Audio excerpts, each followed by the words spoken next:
Hello and welcome to the CNBC TV 18 special. We're coming to you from Kolkata, from the headquarters of the RP Sanjiv Goenka Group. I'm Shireen Bhan and we're in conversation with Sanjiv Goenka. Mr. Goenka, thanks very much for joining us here on CNBC TV 18. Hi Shireen, always a pleasure. Well, thank you very much for having us here. Let me start by asking you, sir, about the targets that you've set out for the group, and a fairly stiff one at that, 40,000 crore rupees over the next 5 years. And specifically as far as the FMCG business is concerned, from the current 500 crores, the target is 10,000 crores. Are you on track to be able to deliver on these numbers? Well, I think we were hoping we would be at a beat rate of about 600 crores, and we are at a beat rate of 500 crores. So we are slightly behind on that. But we've got some very interesting new products ready for launch. In the space of snacking, guilt-free snacking, we hope that by the end of this year, we will launch our next category. Okay. And a lot of work is going on and some very interesting products which are emerging. So this will be the 2Yum brand or a different brand altogether? Maybe a different brand. Okay. But I think as far as the 5-year target for 10,000 crores is concerned, I think we are very much on that target. And we're fairly confident of getting there. Okay. How much of this, 500 crore to 10,000 crore journey is going to be done organically, and how much of it is likely to be driven by inorganic growth? You have done some acquisitions already. Do you have appetite for larger acquisitions to get to that number? Clearly, it will have to be a combination of organic plus inorganic. And we are going to look at all opportunities that come our way which make sense for us. Are you also looking at things like McDonald's? The speculation is that perhaps a foray into the QSR space, courtesy McDonald's, is something that you could consider? I'm not going to comment on that. I'm not going to say whether we are looking at it or we are not looking at it. We've been approached or we've not been approached. Okay. I'm not getting into that. The primary focus for us is to really look at the consumer goods space in the FMCG sector or segment. Okay. And so we're going to look at lots of products in this, lots of categories, and we're working on a lot of things. And the research our team has been doing is actually coming out with very, very great results. Okay. So I think within the end of this year, we should be launching our next range of products, and that's not in the field of snacking necessarily. Okay. And there should be a very, very exciting range. Snacking, of course, lots of new products are coming. So non-snacking space as well? Also. Okay. Can you give me some broad sense of what the new categories could be, in which space? Well, we are looking at multiple spaces, and we will, over a period of time, get into all. So we are looking at personal care. Okay. We're looking at Ayurveda. Okay. We are looking at, well, these two for now. Okay, personal care and Ayurveda specifically. Yeah. Okay. So do you believe that this calendar year is when we could expect you to foray? One of the two for sure. One of the two for sure in this calendar year. Yes. What kind of investments is this going to require? Once you're used to the power sector and every project is a few thousand crores, so this appears minuscule. Nothing in comparison. Exactly. So each such thing, I mean, in terms of product development, right, is not even 100 crores. Okay. In terms of factories, so we're just in the process of setting up a very big FMCG snacks factory in Telangana. Right. Which will get commissioned in the next 9 months. And the total investment in that is within 300 crores. Okay. So, frankly, the investments in FMCG appear to be quite bacha when you look at power, which is so capital guzzling. Exactly. Yeah.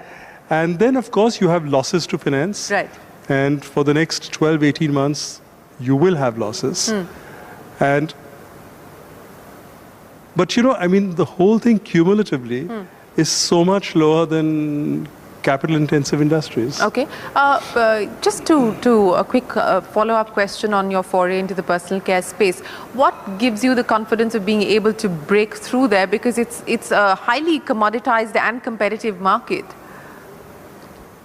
Wait. Okay. That's all you're going to say? That's all I'm going to say at this point in time. So, you talked about financing the losses as far as the FMCG business is concerned, even though the comparison in terms of cash requirements pales when you compare it to the power business. But break even, when do you expect that? We should be looking at break even for Tuyan by maybe the July, September quarter for next year. Okay. And that's the target we've set ourselves. And I think we are on track for that. Okay. And each brand will have a different cycle of getting to break even. But for now, this is what the Tuyan plan is. Okay. Let me ask you about retail now and the retail aspiration as well. Are you looking at adding space aggressively? You have burnt your fingers in the past. So have there been lessons learned from there? Is it likely to be a more calibrated, measured approach? What is the plan for Spencer's retail? So let me just put it very clearly. We are going to grow very aggressively in 3 geographies where we are big. That's West Bengal, okay, Andhra Pradesh, and Eastern Uttar Pradesh. Okay. These are the 3 geographies where Spencer's is doing exceedingly well, and we will grow very aggressively in these territories. We are also now going to look at inorganic opportunities, which we haven't looked in the past. Okay. In these geographies or outside of these geographies? Any. Okay. And in the past, we hadn't looked because we were waiting for Spencer's to actually break even, which it has done now. Okay. And therefore, we believe now it's the right time for us to accelerate.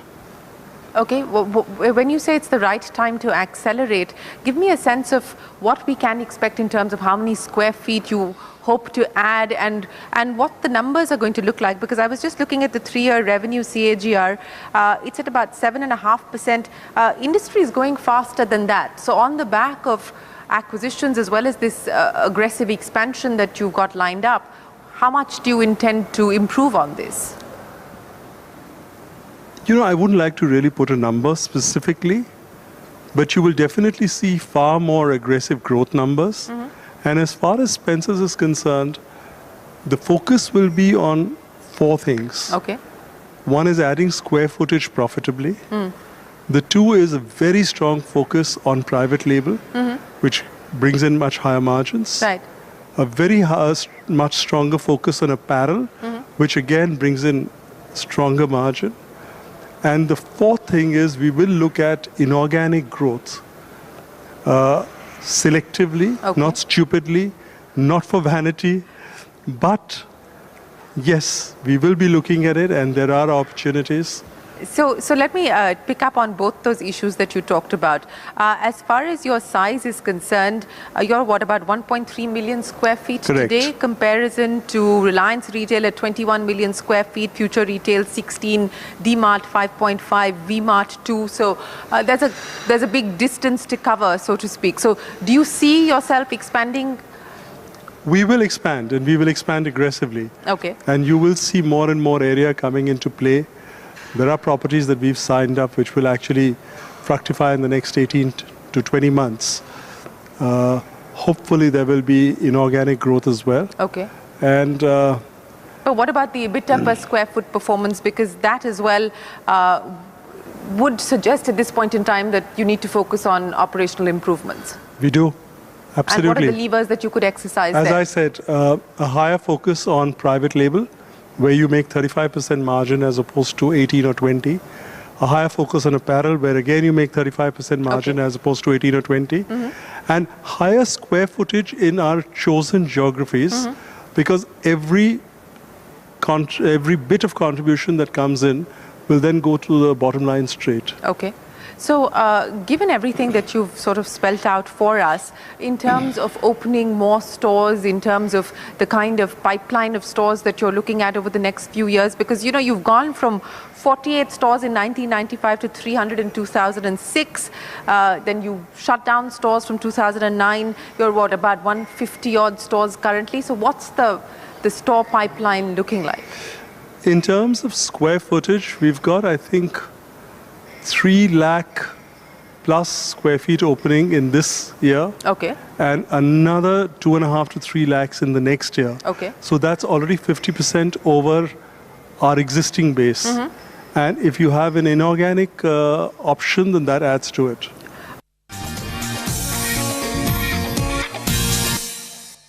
What's the plan as far as FirstSource is concerned? Because you said that you have inorganic aspirations for the FMCG business as well as for retail. What about FirstSource? Also for FirstSource, we are in the process of, FirstSource has actually done really well over the last 4 to 5 years since we've taken over the company. But there is a long way to go. There is a really long way to go. And so you will see inorganic growth at FirstSource also. So we definitely are looking at acquiring domain-specific companies. Companies which specialize in platforms, which specialize in AI or robotics. And we are scouting. So any specific geographies that you would be scouting in, or no? So you're geography agnostic. But one of the concerns that you'd highlighted was Brexit, and the uncertainty over Brexit continues, and that's a large chunk, 40% plus, as far as the FirstSource business is concerned. So any plans on diversification to sort of mitigate the risk on account of that? Well, I think we seem now that the risks that theoretically could have been there because of Brexit are largely sort of contained. And I can't say 100%, but largely. And but you will see a far more growth-oriented FirstSource than you've seen in the past. And we had engaged McKinsey to do a study for us, and they are in the process of doing the study. There is a clear-cut plan which is now being put into place, and very soon will be put into execution. So what would be the pillars of this plan that you intend to focus on? I think you will see us moving into... there was a sense of complacency that the company had with the big win on the Sky account. Now you will see the effort to get more Skies, and to get more wins, and to actually get into the FGT area, which we've been absent from. Mortgages for us has been doing very well. And but we now have to get into the higher end of mortgages, and you will see us doing that. There's a great team at work in FirstSource in the mortgages space. We also have to make some changes in terms of getting more aggressive sales force in place. And so you will see a lot of all this happening, a lot of action. So I would imagine that the plan that you intend to put into execution, as you just pointed out, is also going to aid margin expansion. So what can we expect with the margin trajectory? The margin as it stands is at 14%. And this is compared to 5% when we took over the company. We are still not at the top of the industry. So I think the effort will be over the next 2 to 3 years to get to that 17 or 18%. You talked about acquisitions. We're seeing interesting moves towards consolidation here in the domestic market, L&T going after Mindtree. What do you make of that? And do you intend to play consolidator in the domestic market? I'm not looking at really a big ticket acquisition in the tech space. For us, it's actually about acquiring domain and knowledge, which can help us get more clients and service our existing clients better. And that is what we are focusing on at this point in time. Let me ask you about two of your other businesses and about the carbon black business. What we're seeing today is a general slowdown as far as the auto sector is concerned, both passenger cars as well as two-wheelers. Are you seeing an impact on account of that? Yes.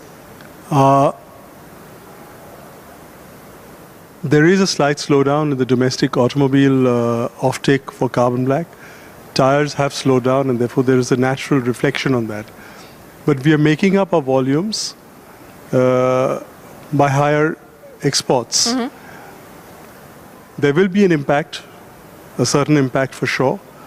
But overall, you've seen such huge improvements in the operations at Philips Carbon that a certain new normal has been arrived at in terms of profits. Okay. And So even a slowdown doesn't really impact it that much because efficiencies are at an all-time high. But what do you make of the slowdown? And, you know, we've seen it now for the last few quarters. So what's the expectation? You know, when we talk to auto companies, the hope is, and not the assumption, the hope is that post the election there should be some sort of a pickup in demand. What's your own sense? You know, my people tell me that I think production at tires has picked up a bit in May. Okay. And they expect it to pick up even more in June. So fingers crossed. Okay. You know, since we're talking about consumption, let me ask you an overall question as far as the trends you're seeing on consumption and consumer spending.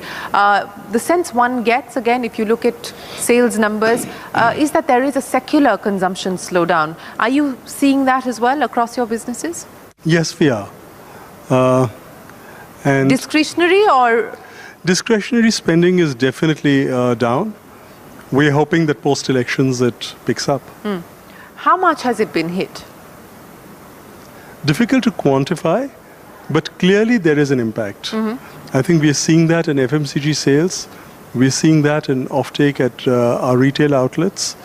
So definitely there is an impact. So the high-value items are slower off the shelf? High-value items are slower off the shelves. Discretionary spending is getting deferred.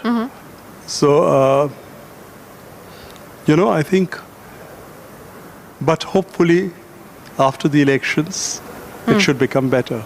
Okay. Quick question on Saregama and what the outlook is as far as that business is concerned, and especially on Saregama on the go. We're very, very excited about Go. So Karma was a great launch and a great product. Go is, as you've consumed it, it's the newest version of Karma. It's literally, it's about this big and you can take it on the go. And we expect that in the past, the bigger Karvas were used for gifting. This product, the Go, will be used for personal consumption. Right. And therefore, there is a different market and a bigger market that awaits Go. So we are very excited about it. You will see a lot many more versions of Karma coming out, in the sense that the Karma minis will have specific products. So a Rabindra Sangeet or specific Asha Kishore or Lata Kishore combinations, etc., etc. We've just launched Gurbani, which is absolutely fantastic. Our films on Netflix are doing well. We've just signed up with 2 other OTT platforms for, I think, with one for 12 films this year and another for 6 to 8 regional films. So I think that's another part of the business that's actually looking very good. Okay. So I'm fairly optimistic about Saregama. My people in the films division of Saregama tell me that every time you dislike a film, that's me, it does well, and every time which was the film that you disliked? The last film that you disliked? I disliked Ajji, which did very well and got awards and trended at Netflix. I disliked Brij Mohan Amar Rahe, which is still trending. I disliked Ashcharya Chakit, which is trending. So, I mean, every film that I've disliked from our stable has actually done very well. So the test for the team is to actually get you to watch the film and then dislike it. Yes. So is that what's being done now? It is, yes. Are you watching before it hits the market? Yes, yes. So give me a sense of, you know, given the fact that you see Carava as well as the films business picking up steam, what's the aspiration in terms of numbers? It's very difficult to forecast numbers in this because we made a comeback into the Vidhu Vinod Chopra camp and we've signed 2 of their next films. We will be signing some more big ticket music acquisitions over the next few weeks. It's very difficult to forecast which music takes off and which doesn't. But what is certainly happening is that we are getting re-rated by the OTT platforms. Okay. I think because of the newfound enthusiasm and vigor in the company and the new products and the success of those products, I think we've been re-rated. Okay. And that's helping bottom lines. Okay. And our new streams of revenue are helping. So no figures, no forecasts, but I think this year should be a definitely significantly better year than last. Thanks very much for speaking to us. Thank you, Shireen. With that, it is time for us to wrap up the CNBC TV 18 special from the RP Sanjiv Goenka headquarters in Kolkata. Thanks for watching.